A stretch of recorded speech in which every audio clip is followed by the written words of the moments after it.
Okay, so moving forward to our next chapter बोलो, unit बोलो, that is reproduction. ठीक है, अब 12th स्टैंडर्ड में पहला यूनिट है एनसीईआरटी में रिप्रोडक्शन, और स्टेट बोर्ड में पहला यूनिट है जेनेटिक्स। ठीक है, तो अपन अभी क्या ह्यूमन फिजियोलॉजी पढ़ रहे थे, सर्कुलेशन एक्सक्रीशन, तो उसमें रिप्रोडक्शन भी कवर हो जाएगा, फिजियोलॉजी के अंडर आ जाएगा करके मैंने एनसीईआरटी के हिसाब से डिसाइड किया है चालू करना। तो रिप्रोडक्शन इन ऑर्गेनिजम्स मतलब अपना ह्यूमन हेल्थ एंड डिजीज वगैरह और इकोलॉजी पहले हो चुका है, लेकिन इधर रिप्रोडक्शन और जेनेटिक्स में से आई प्रीफर्ड कि चलो पहले ये यूनिट निपटा देते, फिजियोलॉजी एक साथ हो जाएगा, तो पूरे फिजियोलॉजी की अपन साथ में टेस्ट भी ले पाएंगे, ब्रीदिंग, सर्कुलेशन, एक्सक्रीशन, रिप्रोडक्शन, ऐसा। और इसमें रिप्रोडक्शन इन प्लांट्स भी आता है, तो उससे प्लांट किंगडम भी समझने में हेल्प होती है। ठीक है, अब मुद्दा सुनो। अब इशू ऐसा है कि रिप्रोडक्शन का जो यूनिट है, उस यूनिट में स्टेट बोर्ड ने reproduction in plants and reproduction in animals ऐसे 2 ही चैप्टर्स रखे हैं। और रिप्रोडक्शन इन प्लांट्स चैप्टर में लोअर प्लांट्स जो होते हैं उनके रिप्रोडक्शन के बारे में 1 पेज लिख दिया है। ठीक है, जैसा डाइजेशन, इसमें एक्सक्रीशन में वगैरह अपन पूरे एनिमल किंगडम को एक बार रिवाइज करते हैं ना, कोई भी फिजियोलॉजी में पढ़ते वक्त कि पोरीफेरा का कैसा, सिलेंट्रेटा का कैसा, वैसे रिप्रोडक्शन इन प्लांट्स में सभी लोअर प्लांट्स को रिवाइज कर लिया है कि क्या क्या होता है लोअर प्लांट्स में, अलग अलग कौन से तरीके हैं रिप्रोडक्शन के, बडिंग, ठीक है, फिर वो वेजिटेटिव प्रोपोगेशन, पूरा मॉर्फोलॉजी रिवाइज किया है बेसिकली, कि वो स्टेम के थ्रू प्रोपागेशन, रूट के थ्रू प्रोपागेशन, ये सब। और रिप्रोडक्शन एनिमल्स में लोअर एनिमल्स के रिप्रोडक्शन को डिस्कस कर लिया है कि पोरीफेरा में वो रहता है इंटरनल बर्ड्स, क्या नाम है यार वो इंटरनल बर्ड्स का, जेम्यूल्स है ना, फिर हाइड्रा में बडिंग होता है, तो ये सब, फिर ये प्लेटिहेल्मिन्थ वाला वो क्या नाम उसका, ड्यूगेशिया, इसमें फ्रैगमेंटेशन होता है ना, तो ये सब चीज़ें रिप्रोडक्शन एनिमल्स में रिवाइज कर ली है। किसने? स्टेट बोर्ड ने। ठीक है, एनसीईआरटी ने क्या होशियारी की है कि रिप्रोडक्शन इन प्लांट्स का अलग चैप्टर है, रिप्रोडक्शन इन एनिमल्स का अलग चैप्टर है, और रिप्रोडक्शन इन ऑर्गेनिजम्स नाम का अलग से चैप्टर बना के रखा हुआ है, फालतू फुकट। उसमें यही सब है, बाइनरी फिजन और फ्रैगमेंटेशन और स्पोर फॉर्मेशन और जेम्यूल फॉर्मेशन, गैमिट्स क्या रहते हैं, स्पोर्स क्या रहते हैं, वही सब है, फालतू की चीज़ है। ठीक है, एकदम थर्ड क्लास चैप्टर है, मतलब वही रिप्रोडक्शन इन प्लांट्स और रिप्रोडक्शन के इन एनिमल्स के ही 1 पेज में कवर हो जाता है, पर एनसीईआरटी ने अलग से बना के रखा है। ठीक है, अब इशू ये है कि वो जो डिलीटेड सिलेबस आया है उसमें रिप्रोडक्शन इन ऑर्गेनिजम्स को डिलीट किया हुआ है। लेकिन मैंने तुमको हमेशा मैं ये चीज़ बोलता हूँ कि एनटीए वालों पे मेरे को एक तो भरोसा नहीं है, पहली बात। मैं तो तुमको पढ़ाने वाला इवोल्यूशन भी हूँ, इवन दो उसको कट कर दिया, इतना ही फर्क है कि वो अपन लास्ट में पढ़ेंगे, पूरा सिलेबस हो जाने के बाद पढ़ेंगे। ठीक है, पूरा सिलेबस हो जाने के बाद में पढ़ेंगे अपन, अभी उसको अर्जेंटली नहीं पढ़ेंगे। वो स्ट्रेटेजीज इन फूड प्रोडक्शन डिलीट कर दिया है एनसीईआरटी ने, वो भी मैं तुमको पढ़ाऊंगा, ये सब सिलेबस होने के बाद पढ़ाऊंगा। अभी सिलेबस के हिसाब से अपना reproduction in plants, reproduction in animals, genetics और बायोटेक्नोलॉजी, बस इतना ही बचा है। बाकी ह्यूमन हेल्थ एंड डिजीज हो गया है। इकोलॉजी की अपन बार बार टेस्ट और प्रैक्टिस करते रहेंगे, वैसे इकोलॉजी के भी 2 चैप्टर्स उड़ा दिए हैं, तुमने देखा ही है वो, है ना। तो मुद्दा ये है कि अब उन्होंने जो उड़ाया है उसको मैं थोड़ा सा कम भाव दूंगा, उसके उन टॉपिक्स के ऊपर कम टेस्ट लूंगा, या उनके ऊपर मेरे को कुछ डिटेल में चीज़ें बतानी रहेगी अगर तो नहीं बताऊंगा, ज़्यादा डिटेल में नहीं घुसेंगे। ठीक है, लास्ट में पढ़ेंगे, ये सब चीज़ें करेंगे, लेकिन पढ़ेंगे ज़रूर, छोड़ूंगा तो मैं नहीं, क्योंकि मेरे को एनटीए वालों पे भरोसा नहीं है। उसमें से ये जो रिप्रोडक्शन यूनिट का जो फालतू फुकट एक बनाया हुआ चैप्टर है, reproduction in organisms, I suggest कि ये चैप्टर तो अपन अभी ही पढ़ लेते हैं। क्यों? क्योंकि उसमें बाइनरी फिजन और ये सब चीज़ें हैं यार, बडिंग, तो ये चीज़ें तो एनिमल किंगडम के पॉइंट ऑफ व्यू से भी काम में आती है और रिप्रोडक्शन के पॉइंट ऑफ व्यू से भी काम में आती है, जनरल चैप्टर है वैसे भी, तो पढ़ लेते ना अभी। ठीक है, पहली बात। दूसरी बात, इसमें वैसे भी डिटेल में पढ़ाने लायक कुछ है नहीं, गैमिट्स क्या है, स्पोर्स क्या है, फर्टिलाइजेशन क्या है, यही सब चीज़ें हैं। तो वैसे भी इसमें हर साल भी मैं कुछ ऐसे एक्स्ट्रा पढ़ाने, क्या ही पढ़ाएंगे इसको एक्स्ट्रा, अलग से रिप्रोडक्शन इन प्लांट्स और रिप्रोडक्शन इन एनिमल्स चैप्टर तो है ही। तो इसका वैसे भी एनसीईआरटी रीडिंग करना ही होशियारी की बात रहती है हर साल भी। इस साल तो कट ही कर दिया है, तो इस साल तो और एनसीईआरटी रीडिंग के अलावा और अपन कुछ करने वाले हैं नहीं। तो अरे सर ये चैप्टर तो कट ही कर दिया है, छोड़ो ना, मैं नहीं देखता है चैप्टर का वीडियो, ऐसा मत करो। वॉच द वीडियो, पढ़ लेते हैं एनसीईआरटी से, ठीक है। दूसरी बात, तुम में से कितने लोगों ने 12th की एनसीईआरटी खरीदी है मेरे को पता नहीं, तो जैसा मैं ऑडियो क्लिप्स भेजता हूँ चैप्टर्स की, वैसा मैं इस बार नहीं करूँगा, क्योंकि हो सकता है तुम में से किसी के पास एनसीईआरटी ना हो, तो मैं एनसीईआरटी सामने रख के रीडिंग वाला ही वीडियो बना रहा हूँ, ठीक है। तो लेट अस स्टार्ट। इसके पहले ये है पंचानन माहेश्वरी। अगर तुमने एनसीईआरटी खरीदी होंगी तो उसमें से पढ़ लेना, नहीं अगर खरीदी होगी तो वीडियो को इस पॉइंट पे पॉज करके इनके बारे में पढ़ लेना। इनके बारे में क्वेश्चंस नहीं आते हैं, इनके बारे में क्वेश्चंस नीट में नहीं आते हैं, लेकिन पढ़ के रखने में कोई बुराई नहीं है। तो पॉज करके पढ़ लेना अगर एनसीईआरटी नहीं होगी तो, ठीक है। So with this we will move towards reproduction in organisms. Each and every organism can live only for a certain period of time. The period from birth to the natural death of an organism represents its life span. अगर actually underline करके रखने की मतलब चीज़ें इसमें मिल जाएगी, ये तो नहीं है, तो बहुत ही ईजी है, लेकिन मिलेगी। लेकिन अभी अंडरलाइन कर लेना नहीं होगी एनसीईआरटी तो लिख लेना। आई नो डिलीट किया है एनटीए ने, लेकिन थोड़ी सी मेहनत फालतू की कर लोगे तो कुछ फर्क नहीं पड़ने वाला है ना। Life spans of a few organisms are given in figure 1.1. Several other organisms are drawn for which you should find out their lifespans and write in the space provided. इसमें से एलिफेंट का तुमको ढूंढना है, ठीक है। रोज का तुमको ढूंढना है, रोज मतलब फ्लावर नहीं है, प्लांट। डॉग का ढूंढना है, पर पता तो होगा ही, वैसे तो एलिफेंट और इसका भी पता ही होगा, नहीं पता होगा तो मैं कल बताऊंगा। बटरफ्लाई 1 to 2 वीक्स, 2 हफ्ते की जिंदगी। Crow 15 years. तुम बोलोगे बाप रे कौवा 15 साल, चलो बता ही देता हूँ। कुत्ते का 15 साल है, तुमको पता है, मतलब अपने जो पालतू कुत्ते हैं उनका 15 साल है। जो रास्ते पे घूमने वाले जो कुत्ते रहते हैं, जिनको म्यूनिसिपल कॉर्पोरेशन उठा के ले जाता है, उनका तो 15 भी नहीं है, उनका तो और कम रहता है। और अपने पालतू कुत्तों का इसके गले में पट्टा है तो मैं 15 बोलता हूँ। कुत्ते जितना लाइफ इसका, क्रो का। ये अगर तुमको आश्चर्य लग रहा है ना, तो अभी देखो ये पैरट 150 साल। मेरे को भी नहीं पता था ये चीज, मतलब मैं भी शॉक हुआ था जब पढ़ा था ये चीज की पैरट 140 ईयर्स, 150 साल जीता है। सोचो, पैरट इंसान से ज्यादा। काऊ का ढूंढना है, आसान है बहुत। बनाना ट्री का ढूंढना है, आसान है बहुत। मगरमच्छ का देखो 60 साल, ये इंसान के जितना हो गया ऑलमोस्ट। घोड़े का ढूंढना है, फ्रूट फ्लाई का ढूंढना है, राइस प्लांट का ढूंढना है। टॉर्टोइस का 100 से 150 साल, ये पता होगा तुमको। बनाना ट्री का तो बहुत ज़्यादा है, 500 साल वगैरह, है ना। तो ये ढूंढ लेना, अगर नहीं मिले तो बताना, आई विल टेल यू, ठीक है। एनसीईआरटी ने बोला है तुमको ढूंढना है तो लेट अस ट्राई। अब क्या ही करोगे तुम, मेरे को पता है, गूगल करोगे और क्या करोगे। वैसा एक्सपेक्टेड नहीं है एनसीईआरटी को। एनसीईआरटी को एक्सपेक्टेड है तुम इधर उधर किताबें ढूंढो, लेकिन अब कहाँ किताबें मिलने वाली है तुमको, मेरे को पता है तुम वही कर सकते हो, वही करोगे। लेकिन ठीक है, do it by your own, नहीं तो मैं कल बताऊंगा, ठीक है।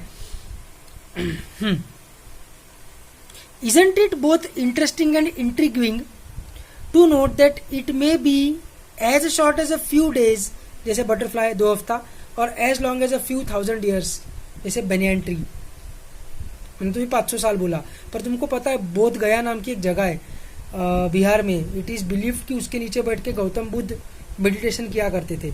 उसमें वहाँ पर एक ट्री है, बनियान ट्री। तो गौतम बुद्ध को तो 2000 साल हो गए, तो that tree must be 2000 years old.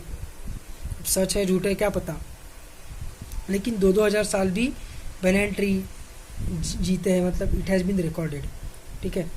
Between this 2 extremes are the life spans of most other living organisms. You may note that life spans of organisms are not necessarily correlated with their sizes. बिल्कुल, parrot का तो अपन ने देखा ही है. The sizes of crows and parrots are not very different yet their life span show a wide difference. Similarly a mango tree has a much shorter life span as compare to a peepal. पीपल है ना banyan का ही family है, पता है अपने को. एक फाइकस रिलीजियोसा है और एक फाइकस बेंगालेंसिस है ना. फैमिली क्या बोल रहा हूँ, जीनस तक सेम है, तो ऑफकोर्स पीपल भी बहुत जिएगा बेनियन के समान. Whatever be the lifespan, death of every individual organism is a certainty. That is, no individual is immortal except single-celled organisms. Why do we say there is no natural death in single-celled organisms? इस chapter में नहीं समझेगा, genetics में समझेगा. Given this reality, have you ever wondered how vast number of plant and animal species have existed on Earth for several thousands of years? There must be some processes in living organisms that ensure this continuity. Yes, we are talking about reproduction, something that we take for granted. भी लिखते रहते हैं NCERT वाले, कौन granted लेता है reproduction को. Reproduction is defined as a biological process in which an organism gives rise to young ones similar to itself. बस यही डेफिनेशन है. इसमें सेक्सुअल एसेक्सुअल तो उसके टाइप्स हो गए. रिप्रोडक्शन मतलब हम सेक्सुअली समझते हैं, दैट इज रॉन्ग. रिप्रोडक्शन मतलब रिप्रोडक्शन, सेक्सुअल एसेक्सुअल तो टाइप्स हुए. The offspring grow, mature, and in turn produce new offspring. Thus, there is a cycle of birth, growth, and death. Reproduction enables मतलब जन्माता है, allow करता है the continuity of the species, generation after generation. You will study later in chapter 5, that is principles of inheritance and variation. This is nothing but genetics. How genetic variation is created and inherited during reproduction. थोड़ा बहुत तो अपन ने इसमें देखा ही है cell biology में, है ना. कैसे एक ह्यूमन बीइंग के अंदर, एक मेल के अंदर 1/2 स्पर्म्स बन सकते हैं और एक फीमेल के अंदर 1/2 ओवा बन सकते हैं. सेल डिवीजन को बताया था, याद करो. नहीं याद आ रहा होगा तो पूछो, ठीक है. There is a large diversity in the biological world and each organism has evolved its own mechanism to multiply and produce offspring. The organism's habitat, its internal physiology and several other factors are collectively responsible for how it reproduces. Based on whether there is participation of one organism or two in the process of reproduction, it is of two types. ये एकदम गलत चीज है. क्यों गलत है देखो. When offspring is produced by a single parent with or without the involvement of, हाँ अब सही है. एक ही ऑर्गेनिज्म प्रेजेंट है इसलिए इसका मतलब एसेक्सुअल रिप्रोडक्शन, ऐसा नहीं बोल सकते ना. एक ही ट्री में मेल फ्लावर भी है, फीमेल फ्लावर भी है, तो फिर ऑर्गेनिज्म तो एक ही है, लेकिन वो सेक्सुअल रिप्रोडक्शन कर सकता है ना. तो गैमिट वाला कंडीशन डाल के सही किया एनसीईआरटी ने. Offspring is produce by single parent, एक ही ऑर्गेनिज्म ने प्रोड्यूस किया है. अरे नहीं यार, विथ और विदाउट द इन्वॉल्वमेंट भी बोल दिया है. विथ गैमिट फॉर्मेशन होगा तो फिर रिप्रोडक्शन एसेक्सुअल कैसे रहेगा, ये तो गलत ही हो गया. कमाल कर दी एनसीईआरटी. समझ में आ रहा है कि तुम लोगों को मैं क्या बोल रहा हूं. अरे सिंगल पेरेंट है, एक ही ऑर्गेनिज्म है. विदाउट गैमिट फॉर्मेशन बोला रहता तो ठीक था, विथ भी बोल दिया है. विथ और विदाउट, विथ गैमिट फॉर्मेशन. एक ही पेरेंट है और उसने अगर गैमिट फॉर्मेशन किया तो एसेक्सुअल कैसे होगा. वही मेल गैमिट बनाएगा, वही फीमेल गैमिट बनाएगा और उसका फ्यूजन होगा. सेक्सुअल रिप्रोडक्शन ही कंसिडर किया जाता है उसको. कमाल है एनसीईआरटी का. क्या क्या बोलूं मैं इसके ऊपर, गलत है. विथ नहीं आना चाहिए इसमें. When two parents, that is opposite sex, participate in the reproductive process. अब देखो अपोजिट सेक्स, अब अर्थवर्म में तो मेल फीमेल चीज ही नहीं है, हर्माफ्रोडाइट है, बायसेक्सुअल है. एक अपना स्पर्म दूसरे वाले में डालता है, दूसरा वाला अपना स्पर्म पहले वाले में डालता है. तो अपोजिट सेक्स थोड़ी हुआ, सेक्स तो दोनों का सेम हुआ, बायसेक्सुअल है दोनों. And also involve fusion of male and female gamete, it is called sexual reproduction. फिर अपोजिट सेक्स को अगर कंसिडर करोगे तो अर्थवर्म का सेक्सुअल रिप्रोडक्शन ही नहीं है, ऐसा बोलना पड़ेगा. गलती आई ये सब, मैं बता रहा हूँ तुमको. ये अपोजिट सेक्स वाला फंडा कुछ भी है और इधर ये विथ गैमिट वाला फंडा कुछ भी है. एक ही पेरेंट और विथ गैमिट भी और एसेक्सुअल रिप्रोडक्शन, ऐसे इतना कुछ भी मनमानी नहीं चलती एनसीईआरटी की, ठीक है. एसेक्सुअल रिप्रोडक्शन पर याद तुमको यही रखना पड़ेगा. चलो अच्छी बात है, डिलीट कर दिया चैप्टर तो ज्यादा टेंशन नहीं है, बट अंडरलाइन कर लो. एनसीईआरटी खरीद नहीं होगी अब तक तो लिख लो. In this method, a single individual is capable of producing offspring. As a result, the offspring that are produced are not only identical to one another, but are also exact copies of their parent, of course. इसमें कोई issue नहीं है अपने को. Are these offspring likely to be genetically identical or different? अरे identically रहेंगे.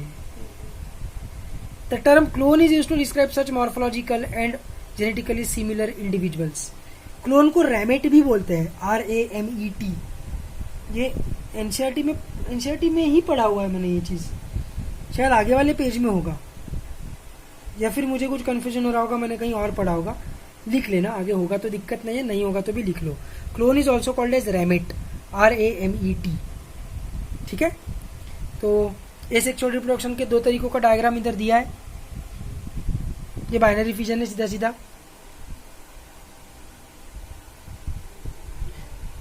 ठीक है. अमीबा है ये, ध्यान में आ रहा है अपने को. और इधर बर्डिंग है.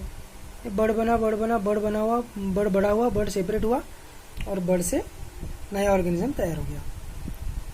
ये वाला बर्डिंग इन ईस्ट है, ये वाला बर्डिंग इन ईस्ट, और ये वाला binary fission in amoeba. Diagram से समझ जाता है, not a big deal. Late us see how wide spread asexual reproduction is among different groups of organisms.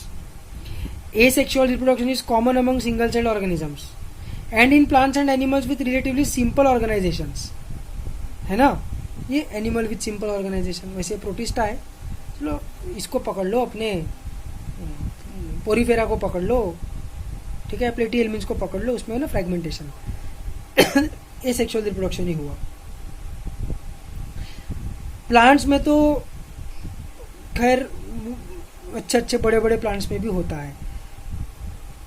In Protista and Monerans, Protista and Monera, the organism or the parent, cell divides into two to give rise to new individuals. मेरे को video बनाने को bore हो रहा है, तुमको देखने को कितना बोर हो रहा होगा. I can understand. बंद मत करो प्लीज, कर लो इतना. ठीक है. क्या था पीछे? Thus, in these organisms, cell division is itself a mode of reproduction. Many single-celled organisms reproduce by binary fission, where a cell divides into two halves and each rapidly grows into an adult. Example: Amoeba, Paramecium. In each, the division is unequal, and small buds are produced that remain attached initially to the parent cell, which eventually gets separated and mature into new yeast organism, that is, cells. Members of the kingdom fungi and simple plants such as algae reproduce through special asexual reproductive structures. The most common of these structures are zoospores that usually are microscopic motile structures. है ना, zoospores किस में है अपने को पता है. zoospores algae में तो मिलेंगे ही, फंगस में किस में मिलेंगे, तो oomacetes में मिलेंगे, है ना. और फाइकोमाइसिट्स के जो एसेक्सुअल स्पोर्स है उनको क्या बोलेंगे? उनको बोलेंगे स्पोरेंजियोस्पोर्स. एस्कोमाइसिट्स के एसेक्सुअल स्पोर्स को बोलेंगे कोनिडिया. बेसिडियोमाइसिट्स में asexual spores are usually absent. ठीक है. तो और भी अलग अलग प्रकार के जूस्पोर्स है, ये सबसे कॉमन है, इसलिए एनसीईआरटी ने मेंशन सिर्फ इसको किया है. ठीक है. Other common asexual reproductive structures are conidia. चलो कोनिडिया तो आ ही गया. एस्कोमाइसिटीज में buds in hydra and gemmules. Gemmules is nothing but internal buds as in porifera, that is sponge. है ना.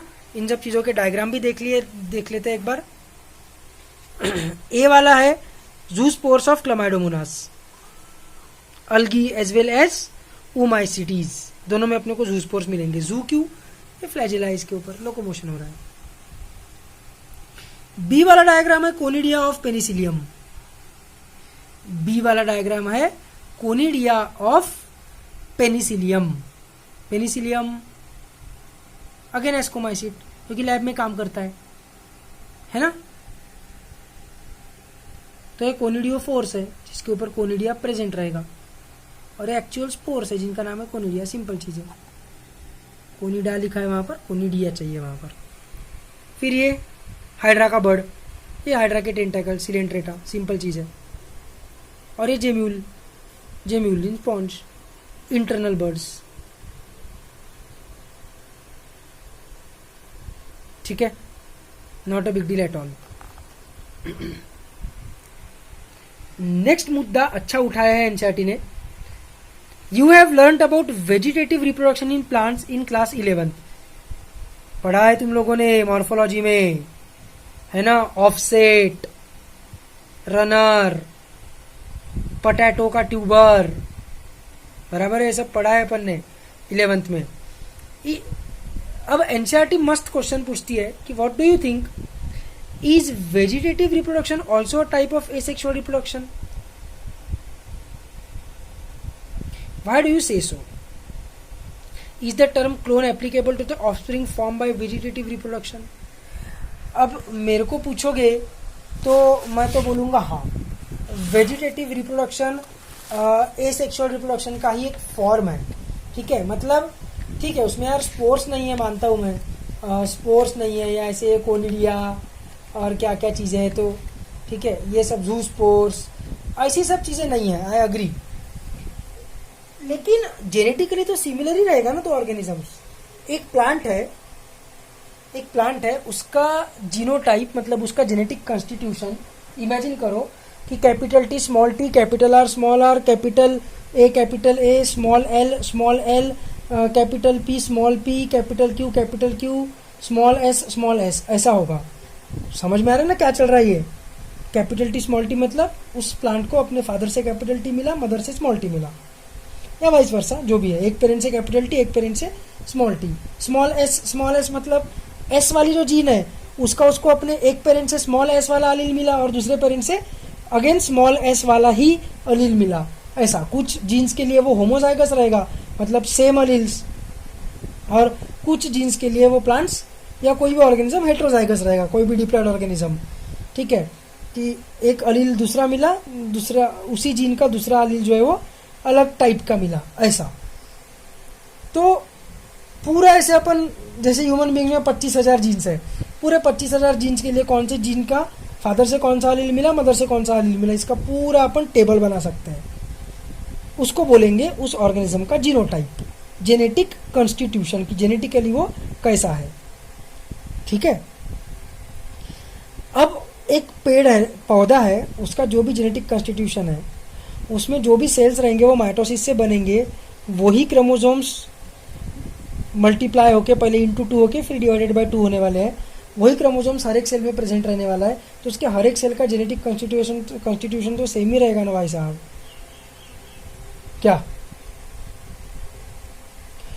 और जेनेटिक कॉन्स्टिट्यूशन अगर सेम है तो उसने जो स्टेम बनाई उस स्टेम का भी जेनेटिक कॉन्स्टिट्यूशन वही रहेगा। पोटैटो इज अ स्टेम, तो स्टेम का भी जेनेटिक कॉन्स्टिट्यूशन सेम ही रहेगा। तो उस पोटैटो को तोड़ के तुम एक पौधे के पोटैटो को तोड़ के दूर जाके मिट्टी में गाड़ोगे, उससे जो पौधा निकलेगा उसमें भी तो वही जेनेटिक कॉन्स्टिट्यूशन रहेगा। तो वेजिटेटिव प्रोपगेशन के कारण जो दो प्लांट तैयार हुए उनका जेनेटिक कॉन्स्टिट्यूशन अलग कैसे रहेगा? नहीं रहेगा, सेम रहेगा। तो इसका मतलब वो क्लोन हो गए, है ना, क्लोन और रैमेट। और क्लोन के बारे में एनसीईआरटी ने डेफिनेशन क्या देके रखा है क्लोन का, कि एसेक्सुअल रिप्रोडक्शन से जो ऑर्गेनिजम्स तैयार होते हैं उनको क्लोन्स बोलते हैं। तो ये अगर क्लोन है तो वेजिटेटिव प्रोपगेशन भी एसेक्सुअल रिप्रोडक्शन ही हुआ ना। चलो उसका एक टाइप है बोल दो, तरीका अलग है बोलो कि इसमें स्पोर्स या बर्ड्स का टेंशन नहीं रहता, सीधा स्टेम या रूट से या लीफ से एज इन ब्रायोफाइलम नया पेड़ ही उग जाता है, नया पौधा ही उग जाता है। तो हम नहीं मानेंगे कि ये सेम है, तरीका अलग है, दैट इज फाइन, पर जेनेटिकली तो सेम चीज है ना,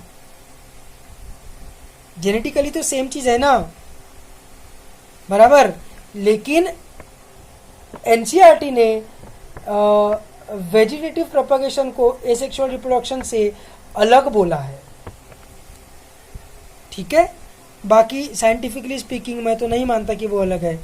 ऑफ कोर्स वो है कि एसेक्सुअल रिप्रोडक्शन तो है, वो उसमें कौन सा सेक्सुअल रिप्रोडक्शन है, कौन सा फ्यूजन ऑफ गैमेट्स हो रहा है, ठीक है। ठीक है, तो अभी वेजिटेटिव प्रोपगेशन को रीड करते हैं। तो एनसीईआरटी ने अपने को क्या पूछा था? एनसीईआरटी ने अपने को पूछा था कि is the term clone applicable to the offspring form by vegetative reproduction. मेरा तो मानना है यस, बिल्कुल। पर वेजिटेटिव रिप्रोडक्शन को एनसीईआरटी ने अलग से एक्सप्लेन किया है। While in animals and other simple organisms, the term asexual is used unambiguously, मतलब without confusion. In plants, the term vegetative reproduction is frequently used. In plants, the units of vegetative propagation such as runner, rhizome, sucker, tuber, offset bulb, ये सब क्या है अपने को पता है, morphology में हो चुका है। इधर ऊपर डायग्राम्स भी दिए हैं, ट्यूबर ऑफ पोटैटो, ठीक है, फिर ये जिंजर है, राइजोम, ये क्या है, बल्ब ऑफ अनियन, नहीं ये बुलबिल ऑफ अगेव है, सॉरी बुलबिल है, ये बुलबिल, BULBIL, अगेव याद है ना। फिर ब्रायोफाइलम तो पता ही है, लीफ के थ्रू वेजिटेटिव प्रोपर, और ये तो अपना पता ही, ऑफसेट,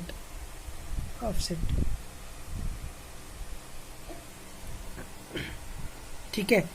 तो ये सब चीज़ें अपने को पता है, अपने मॉर्फोलॉजी में पढ़ा हुआ है, नहीं याद आ रहा होगा तो नोट्स खोल के देख लेना।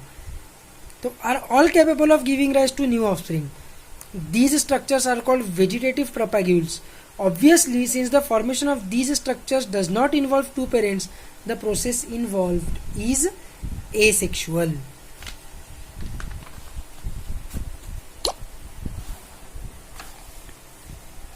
You must have heard about the scourge यानी destruction of the water bodies, or about the terror of Bengal.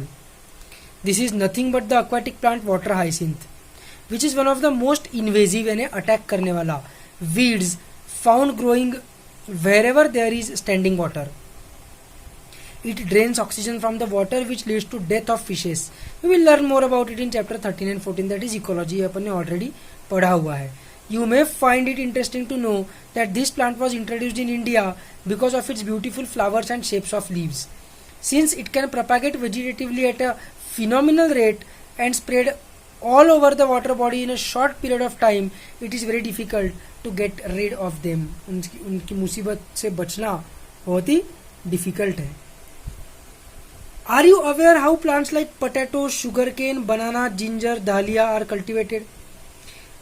Have you seen small plants emerging from the buds of the potato tuber from the rhizomes of banana and ginger?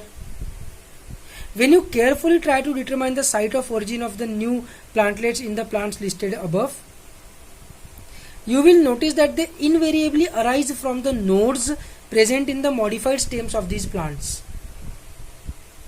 When the nodes come in contact with damp soil or water, they produce roots and new plants. Similarly, adventitious buds arise from the notches यानी गड्ढे, present at margins of leaves of Bryophyllum.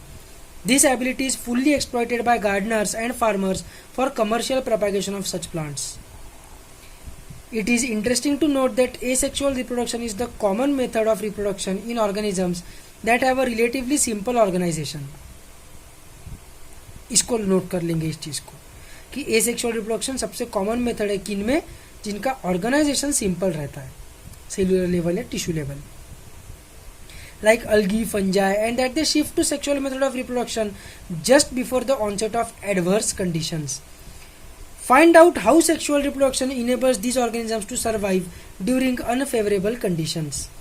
Why is sexual reproduction favored under such conditions? Asexual, that is vegetative, अभी देखो एक ही चीज बोला है इसको, ठीक है। वैसे पिछले पेज पे भी इन्होंने बोला था कि वेजिटेटिव रिप्रोडक्शन, इधर एक लाइन आई थी, कहाँ गई वो line, do not in the process involve is asexual.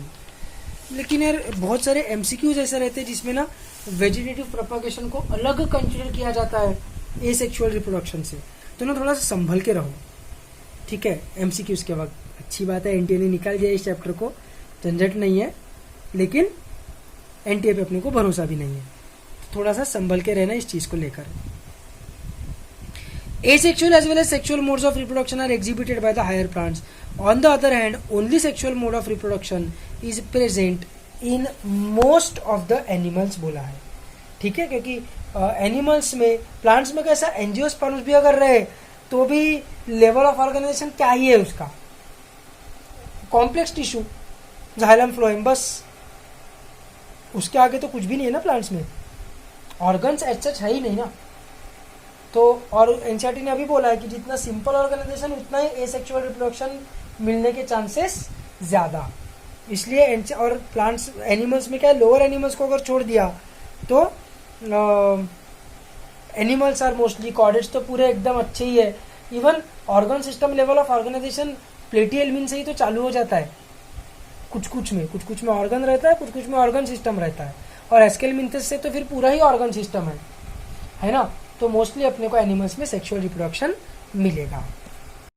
ठीक है, तो अभी हम ये क्या हो गया, अभी हम बढ़ते हैं आगे। Sexual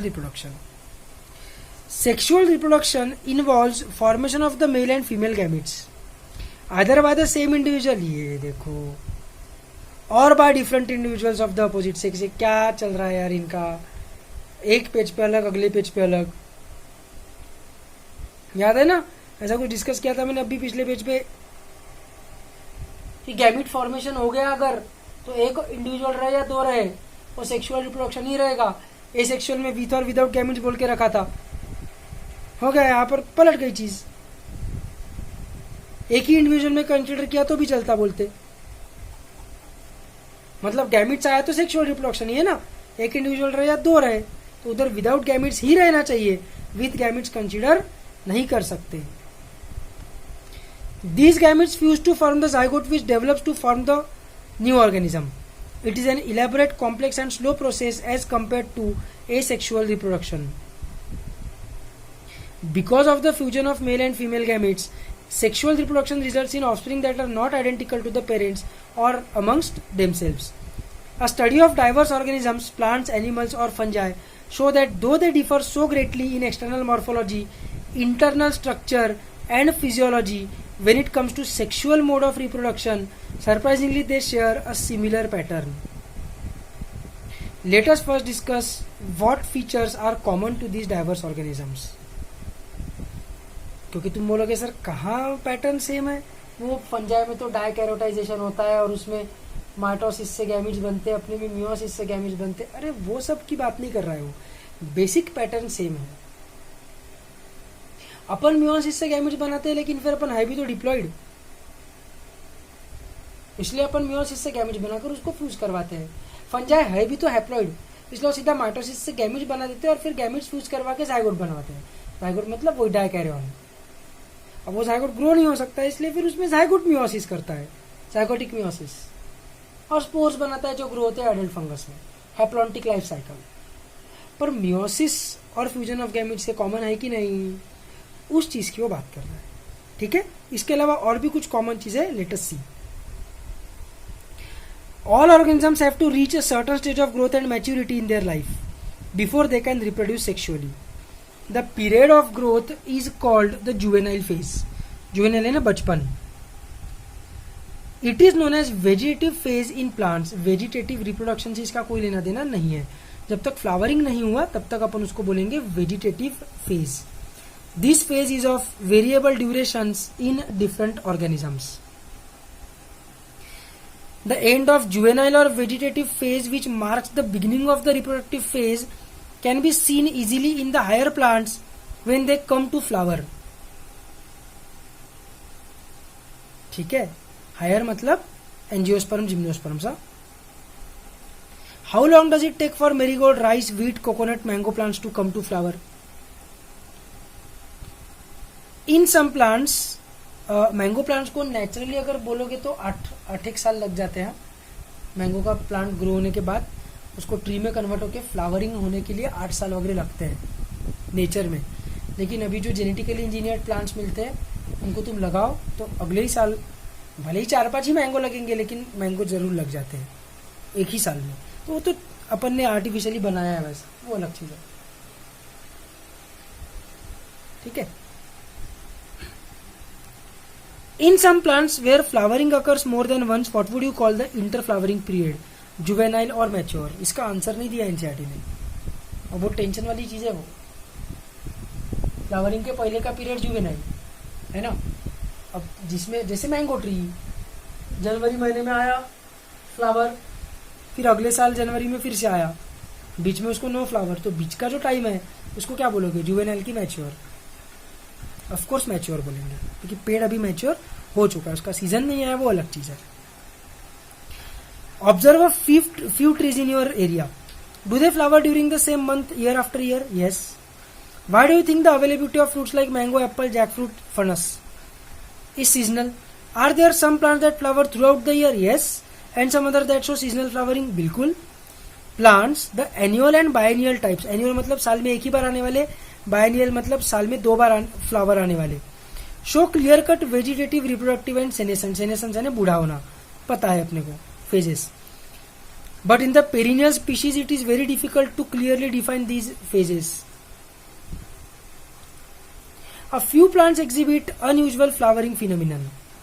Some of them, such as bamboo, flower only once in their lifetime, generally after 50 to 100 years. बहुत इंपॉर्टेंट चीज है, इसको अंडरलाइन कर लेंगे, लिख लेंगे। Produce large number of fruits and die.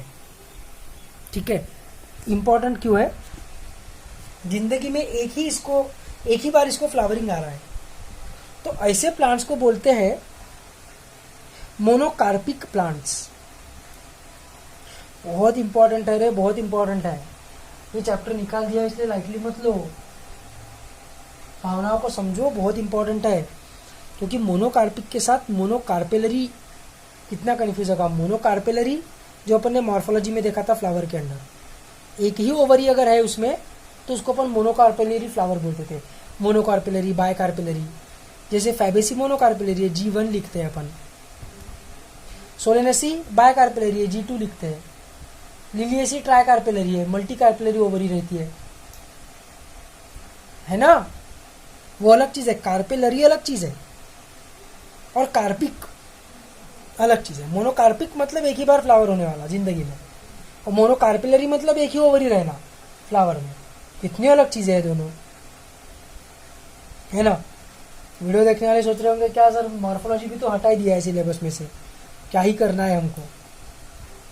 ऐसा मत करो, अपने को एनटीए पे भरोसा नहीं रखना है, ठीक है। ऊपर से वो 11th का हटाया है, हो सकता है कि 2021 के नीट में उसको कंसीडर कर ले कि तुमको क्यों उसमें डिस्काउंट मिलेगा, तुमने तो अपने 11th में पढ़ ही लिया। ऐसा भी सोच सकते हैं एनटीए वाले। अपने को सब पढ़ना है, एनाटॉमी वगैरह सब पढ़ने का है, सबका रिवीजन चलते रहना चाहिए, कुछ भी अपन नहीं छोड़ने वाले, ठीक है।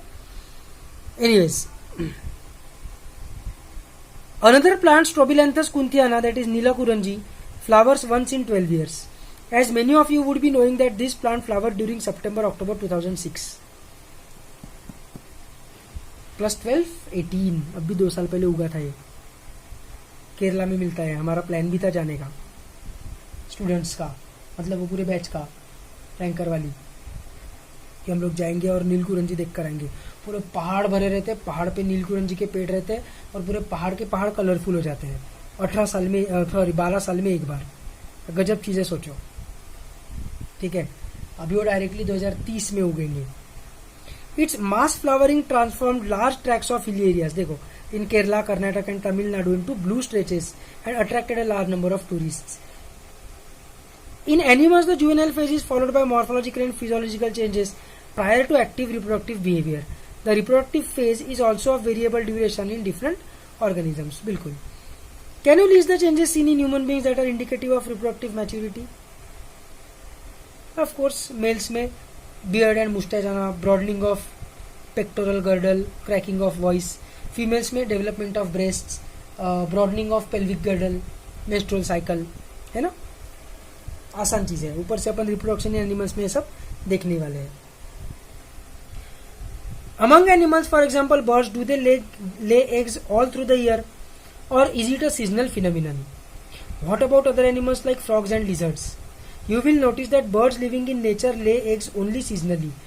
However, birds in captivity, as in poultry farms, can be made to captivity यानी zoo में या पोल्ट्री फार्म में ऐसा रखा हुआ रहना, to lay eggs throughout the year. इनको इंजेक्शन दे के करवाते हैं वो। In this case, laying eggs is not related to reproduction, but is a commercial exploitation for human welfare.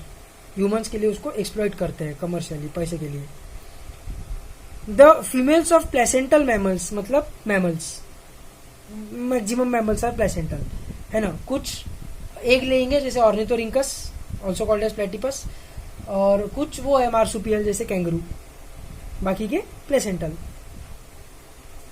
Exhibit cyclical changes in the activities of ovaries and accessory ducts as well as hormones during the reproductive phase. In non-primate mammals like cows, sheep, rat, deer, dog, tiger, etc., such cyclical changes during reproduction are called estrus cycle.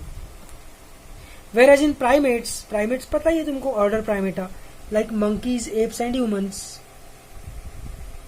it is called menstrual cycle. अभी ये दोनों चीजें मैं तुमको नहीं बताता हूँ क्योंकि रिप्रोडक्शन इन एनिमल्स में मेंस्ट्रुअल साइकिल पढ़ाऊंगा, उसके बाद ही वो समझेगा। काफी कॉम्प्लेक्स चीज है वो, ऐसा एक लाइन में बताने वाली चीज नहीं है वो। Many mammals especially those living in natural wild conditions exhibit such cycles only during favourable seasons in the reproductive phase and are therefore called seasonal breeders. Oestrus cycle वाले सीजनल ब्रीडर्स हैं, ठीक है। Many other mammals are reproductively active throughout their reproductive phase, जैसे human beings menstrual cycle पूरा 12 महीने active रहेंगे, and hence are called continuous breeders. That we all grow old if we live long enough, क्या मस्त चीज लिखा है देखो, कि उसके पहले ही मर सकते हो गए, एक्सीडेंट हो सकता है, कैंसर हो सकता है, कुछ भी हो सकता है, कल किसी ने देखा नहीं है, ठीक है। किस्मत लगती है बूढ़ा होने के लिए, अगर जिए इतना तो ग्रो ओल्ड होंगे, इतना कन्फर्म है। is something that we recognize, but what is meant by growing old? growing old का definition क्या है? The end of reproductive phase can be considered as one of the parameters of senescence or old age. There are concomitant मतलब साथ ही साथ होने वाला concomitant changes in the body like slowing of metabolism etc. during this last phase of lifespan. Old age ultimately leads to death.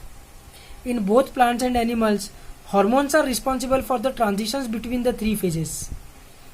Interaction between hormones and certain environmental factors regulate the reproductive processes and the associated behavioral expressions of organisms.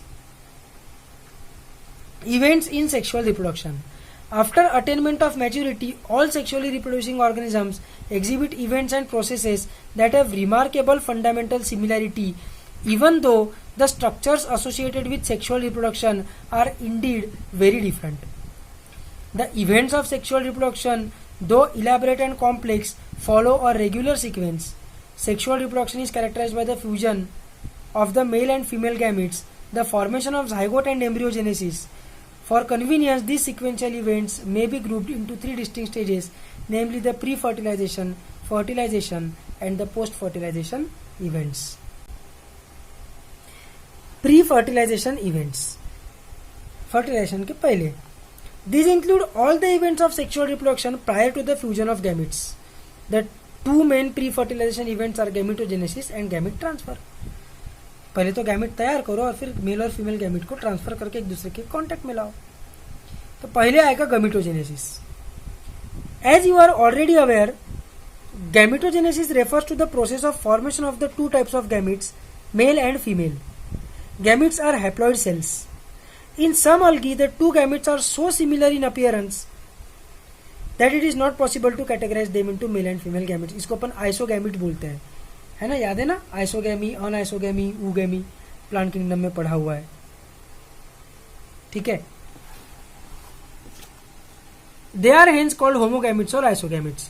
However, in majority of sexually reproducing organisms, the gametes produced are of two morphologically distinct types, that is heterogametes or anisogamous. In such organisms, the male gamete is called antherozoid. Anther male का representation है ना, और sperm, and the female gamete is called the egg or ovum. Isogametes of Cladophora, that is an alga. ये इतना बड़ा female gamete, इतना छोटा सा male gamete. Female gamete non motile है, मेल गैमेट को अपने को फ्लैजेला दिख रहा है, मतलब वो मोटाइल है, तो अनआइसोगैमी हो गया ये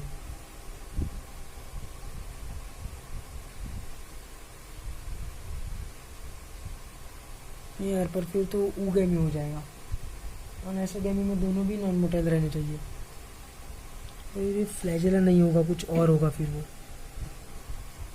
क्योंकि इसको लिखा भी हेट्रोगैमिट्स ऑफ फ्यूकस एंड अलगा। फ्यूकस में ऊगैमस है क्या?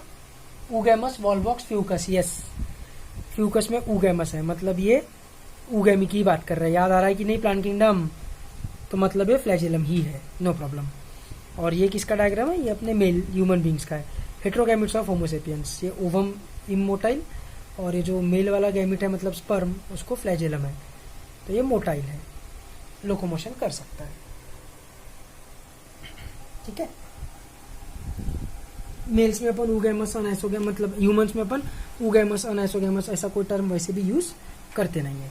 Next, sexuality in organisms.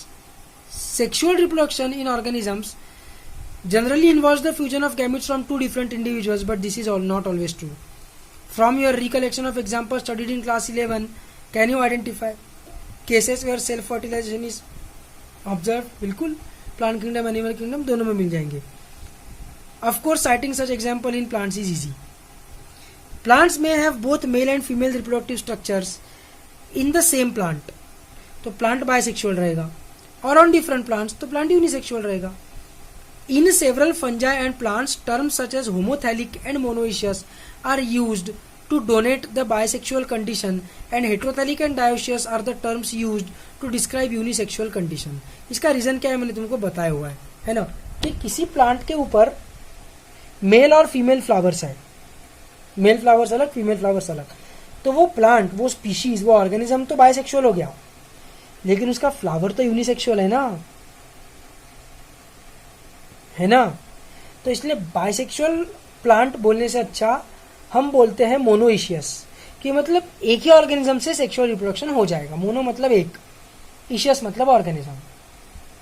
ठीक है, अब वो एक ही ऑर्गेनिज्म के एक ही फ्लावर में मेल और फीमेल दोनों चीजें हैं, मतलब एंथर और ओवरी दोनों चीजें, या अलग अलग फ्लावर पे, वो हम बता ही नहीं रहे, वो नहीं बता रहे हम सिर्फ बोल रहे हैं कि एक ऑर्गेनिज्म से काम हो जाएगा। इसलिए अपन ने बॉटनी के लिए ये टर्म जनरली बनाया हुआ है, मोनोइशियस एंड डायोशियस। ठीक है, वैसे ही फंजाई में भी होमोथैलिक एंड हेट्रोथैलिक रहता है। ठीक है, होमोथैलिक मतलब बाइसेक्सुअल कंडीशन, एक ही थैलस ने रिप्रोड्यूस किया, दो अलग अलग थैलस चाहिए होंगे। ठीक है, दो अलग अलग थैलस, क्यों दो अलग अलग थैलस चाहिए? क्योंकि एक थैलस अलग है, दूसरा थैलस अलग है, इसका गैमिट इसके गैमिट के साथ फ्यूज हो रहा है। ठीक है, मतलब यूनिसेक्सुअल कंडीशन। तो heterothallic in fungi and dioecious in plants are the terms used to describe unisexual condition. In flowering plants the unisexual male flower is staminate, मतलब उसमें स्टेमेंस रहते हैं, anther and filament, that is bearing stamens, while the female is pistillate और bearing pistils, मतलब stigma style ovary. ठीक है, in some flowering plants both male and female flowers may be present on the same individual, monoecious. देखो, और on separate individuals, that is dioecious. Some examples of monoecious plants are cucurbita and coconuts. लिख लेंगे ये चीज, monoecious मतलब bisexual, इसके ऊपर NEET में क्वेश्चंस आते थे जब ये चैप्टर था, अभी पता नहीं। डायोशियस मतलब unisexual plants are papaya and date palm, underline करेंगे, लिख लेंगे। पपाया के ऊपर आया भी है क्वेश्चन कि वो यूनिसेक्सुअल है कि बाइसेक्सुअल है। Then the type of gametes that are formed in staminate and pistillate flowers, कर सकते हैं, मैं नहीं बताऊंगा, बहुत ईजी है। But what about animals? Are individuals of all species either male or female, unisexual, or are there species which possess both the reproductive organs? Of course दोनों चीजें मिलती है अपने को। अर्थवर्म बाइसेक्सुअल है ना, स्नेल, पायला, गोगल गाय, उसमें ओवोटेस्टिस रहते हैं, वो भी बाइसेक्सुअल है ना। You probably can make a list of several unisexual animal species, earthworms, sponge, tapeworm and Leach, typical examples of bisexual animals that possess both male and female reproductive organs are hermaphrodites. Hermaphrodites मतलब bisexual. Cockroach is an example of unisexual species. ये तो पता है अपने को, animal kingdom के दम पे जम जाता है। Cell division during gamete formation.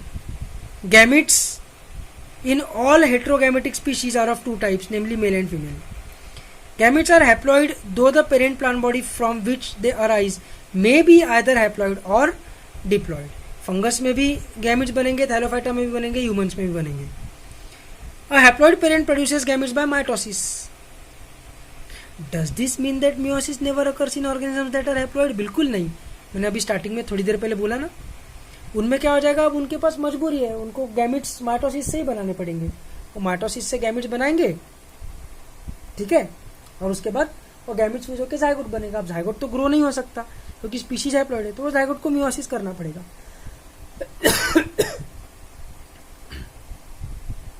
Number continue रखने के लिए अगर तुम इंटू 2 कर रहे हो तो तुमको कभी ना कभी डिवाइडेड बाय 2 करना ही पड़ेगा। सिंपल चीज है, ठीक है। Carefully examine the flow charts of life cycles of algae that you have studied in class 11, मतलब हैप्लो हैप्लो डिप्लॉन्टिक वो सब बोल रहा है वो, to get a suitable answer. तो आंसर क्या है कि ऐसा नहीं है, meiosis occurs in organisms that are haploid. नहीं याद आ रहा होगा तो लाइफ साइकिल देख लेंगे एक बार, और देखने के बाद भी नहीं समझ में आ रहा होगा तो मेरे को पूछेंगे। Several organisms belonging to Monera, fungi, algae and bryophytes have haploid plant body, but organisms belonging to pteridophytes, gymnosperms, angiosperms and most of the animals including human beings, the parental body is diploid. It is obvious that meiosis, that is the reduction division, has to occur if a diploid body has to produce haploid gametes. In diploid organisms, specialized cells called myocytes, that is gamete mother cells, जो meiosis करेंगे वो myocytes, ठीक है। जैसे mails में, human mails में उसको spermatocyte बोलेंगे, ठीक है, स्पर्मेटोगोनिया बोलते हैं वैसे, which are going to become sperm, और फीमेल्स में oogonia बोलते हैं, ठीक है। These are nothing but myocytes.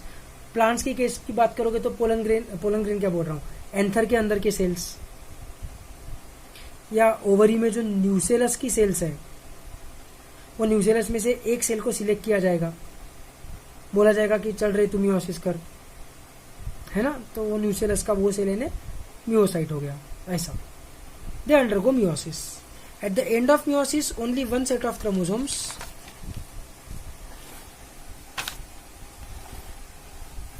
Gets incorporated into each gamete. Carefully study table 1.1 and fill in the diploid and haploid chromosome numbers of organisms. Is there any relationship in the number of chromosomes of myocytes and gametes? Of course, myocytes से half रहेगा gametes का chromosome number. ये वाला page देख लेते हैं एक बार। इसमें किस चीज का डायग्राम है, diversity of sexuality in organisms. A वाला बायसेक्सुअल एनिमल अर्थवर्म, बी वाला यूनिसेक्सुअल एनिमल, अच्छा यही सब चीजें हैं, ओके। तो ए वाला bisexual animal that is earthworm, ये इसमें टेस्टिस, साइक्विक टेस्टिस भी है और ओवरी भी है, तो अपन ने स्ट्रक्चरल ऑर्गेनाइजेशन में देखा हुआ है, पता ही है अपने को। ये दूसरा डायग्राम बी वाला यूनिसेक्सुअल, ये भी अपन ने स्ट्रक्चरल ऑर्गेनाइजेशन में देखा है। कॉकरोच, मेल कॉकरोच में देखो अपने को टेस्टिस दिख रहे हैं,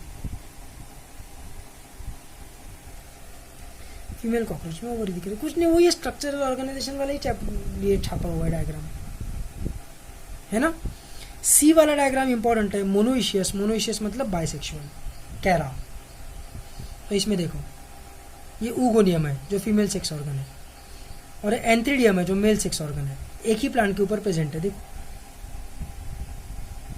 ये जो है इतने पोर्शन को इसने जूम किया है, तो जूम करने के बाद अपने को दिख रहा है कि ये जो इसका लीफ लाइक स्ट्रक्चर है, लीफ नहीं है वो ऑफ कोर्स, उसमें लीफ नहीं रह सकती, लेकिन उसके समान दिखने वाला जो स्ट्रक्चर है उस पर अपने को oogonia भी मिल रहा है और एंथ्रीडियम भी मिल रहा है। वो मतलब फीमेल, एंथर मतलब मेल, तो ये मेल सेक्स ऑर्गन है, फीमेल सेक्स ऑर्गन है। इसके ऊपर एक बार नीट में क्वेश्चन आया था कि कैरा में ऊपर क्या रहता है और नीचे क्या रहता है। बच्चों को लग रहा था कि ये प्लांट किंगडम का क्वेश्चन है, कितना डिफिकल्ट क्वेश्चन आया बोले प्लांट किंगडम से, ये हमको कैसे पता रहेगा। अरे प्लांट किंगडम का क्वेश्चन नहीं है वो, रिप्रोडक्शन इन ऑर्गेनिजम्स का क्वेश्चन था, तो याद रखना है चीज। oogonia ऊपर, एंथ्रीडियम नीचे। फिर डी वाला क्या है, डायोशियस प्लांट मतलब यूनिसेक्सुअल, ये भी अगेन प्लांट किंगडम का ही छापा हुआ डायग्राम है 11th के एनसीईआरटी का। और ई वाला डायग्राम क्या है? ई वाला डायग्राम है bisexual flower that is sweet potato, carpel भी है, स्टेम, ये भी पता ही है अपने को, ठीक है। Extremely important is this table. ये टेबल तुमको बना लेना है अपने कॉपी में और ये जगह को भर देना है, कोई बड़ी बात नहीं है। ये 2n वाला है, ये n वाला है। ये मियोसाइट का नंबर रहेगा, ये गैमिट का नंबर रहेगा। मियोसाइट कभी भी 2n रहेगा, गैमिट कभी भी n रहेगा। अरे गैमिट छोड़ो गैमिट छोड़ दो गैमिट। गैमिट ये गलत लिख के रखा है वैसे भी एनसीईआरटी ने, क्योंकि इसमें प्लांट्स भी कंसिडर्ड है। प्लांट्स में मियोसिस होकर गैमिट्स बनता ही नहीं है। प्लांट्स में तो गैमिट माइटोसिस से बनता है, मियोसिस से तो स्पोर्स बनते हैं प्लांट्स में। गैमिट छोड़ो, हैप्लॉइड सेल बोलो, chromosome number of haploid cell और क्रोमोसोम नंबर ऑफ मियोसाइट। तो मियोसाइट मियोसिस करके गैमिट ही बनेगा ऐसा नहीं है, ठीक है। प्लांट्स का भी गैमिट तो रहता है, हैप्लॉइड ही है वैसे। ये डिप्लॉइड सेल या हैप्लॉइड सेल, बस इतना याद रखो। ह्यूमंस में 46 23, हाउस फ्लाई में 12 तो इधर आएगा 6, रैट में 21 तो इधर आएगा 42, डॉग में 78 तो इधर 78 डिवाइडेड बाय 2 39 है ना। कैट में इधर 19 है, मतलब इधर क्या आ जाएगा 38। अब देखो कैट और डॉग कोई बहुत ज़्यादा डिफरेंस तो नहीं है उनके साइज में, बहुत ज़्यादा डिफरेंस नहीं है उनके साइज में और दिमाग में, दोनों भी मैमल्स है ना। लेकिन क्रोमोसोम नंबर देखो, इसका जितना हैप्लॉइड नंबर है उसका इतना इसका डिप्लॉइड नंबर है, उससे कम इसका डिप्लॉइड नंबर है। इसका डिप्लॉइड कैट का 38 है, इसका हैप्लॉइड 39 है। तो मुद्दा ये है कि ऑर्गेनिज्म के साइज के हिसाब से उसके सेल्स में कितने क्रोमोसोम है या उसके कॉम्प्लेक्सिटी के हिसाब से डिसाइड नहीं होता है, ठीक है।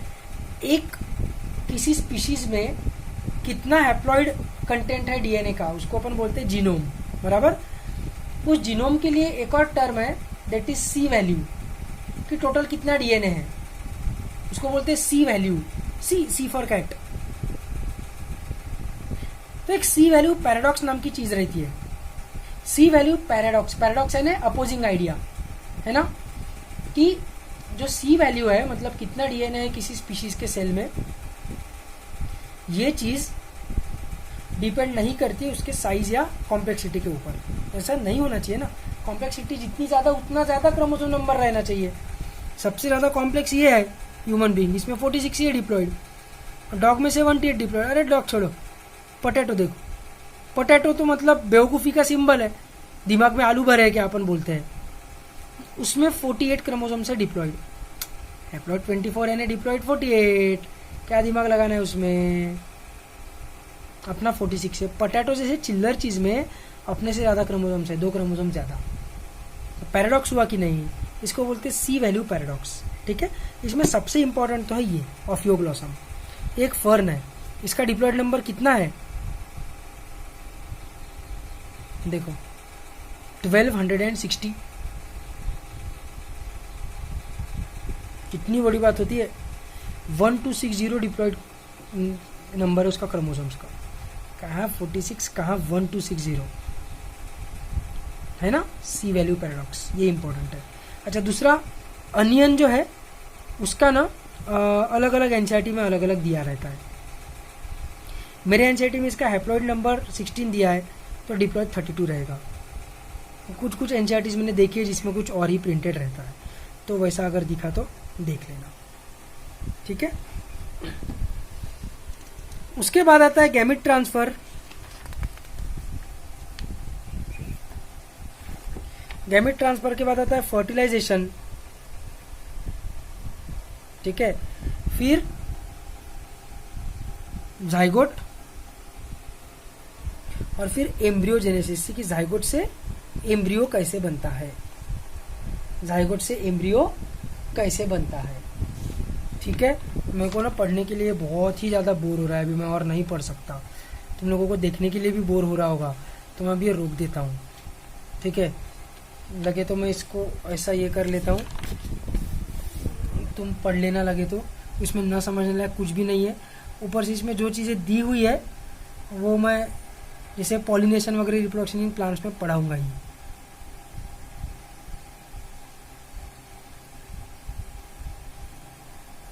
ठीक है। फर्टिलाइजेशन ये भी ऑफ कोर्स मैं रिप्रोडक्शन इन प्लांट्स में भी पढ़ाऊंगा और रिप्रोडक्शन इन एनिमल्स में भी पढ़ाऊंगा।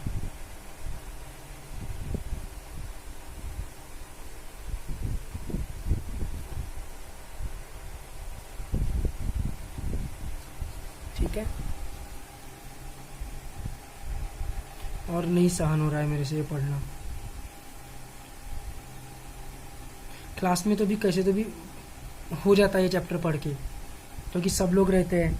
थोड़ा सा फर्स्ट बेंच वाला पढ़ेगा, फिर सेकंड बेंच वाला, फिर उसके बाजू वाला एक पेज पढ़ेगा, थोड़ा इधर उधर जोक मारना, टाइम पास करना, कुछ तो भी करके वो हो जाता है। वीडियो बनाना नहीं हो रहा है मेरे से, बहुत ही बोर हो रहा है। ऊपर से ये सब मेरे को ऐसे का ऐसा पढ़ाना है। जो इंपॉर्टेंट चीज़ है इसमें की वो लाइफ स्पैन्स और chromosome numbers in diploid and haploid cells, वही एक डेटा वाली चीज़ है इसमें, वो हो चुका है।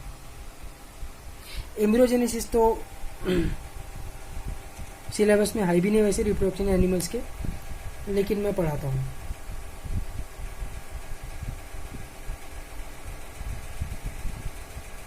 पर मैं एम्ब्रियोजेनेसिस वीडियो में पढ़ाऊंगा क्या, I don't know, I doubt, क्योंकि वीडियो में पढ़ाने वाली चीज़ नहीं है, उसमें पूरा डायग्राम्स बनाने पड़ते हैं।